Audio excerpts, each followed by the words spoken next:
Good morning or good evening diya sa Philippines.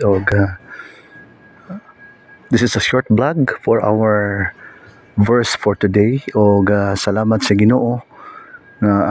This is our new year here, January 1 in Ontario, Canada. And as you see, mga kigsuunan, nagsugod na ang snow og pangatagak, no? Gabi ini siya nag-snow salamat sa Ginoo ang Dios, kamhanan, grasya sa Dios ang gihatag niya sa atong mga kinabuhi.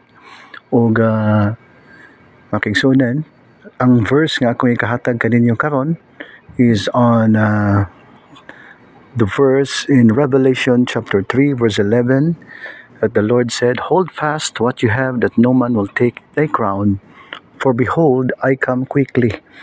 So ang pagbalik sa Ginoo, makigsunan, duol na, hapit na siya mobalik. Ug tungod kay hapit na mobalik ang atong Ginoo, nata sa atong pagpaningkamot, no, sa pagkupot sa kinabuhing dayon nga gihatag sa Ginoo kanato. It is a gift that is freely given to us. Salamat sa Ginoo nga tungod kay nakabaton ta niini ato ning kuptan pag-ayo nga walay makaagaw sa atong purong-purong korona sa kadaugan. So salamat sa Ginoo, makigsunan. This is January 1, 2024. Ang Dios maayo sa atong kinabuhi dinhi sa Ontario, Canada. Aduna tay kaboy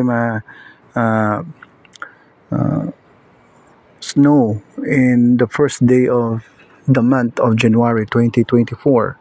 Salamat sa Ginoo, makigsunan, ang Dios gamhanan sa atong mga kinabuhi. As I said, hold fast what you have, that no man will take your crown. For behold, I come quickly. That is the verse for today that we will have in our short vlog. That in Revelation 3:11, naghatag ang Ginoo kanato og panambagon nga kuptan pag-ayo ang atong nabatunan nga walay makaagaw sa atong korona sa kadaugan nga wang kaluwasan.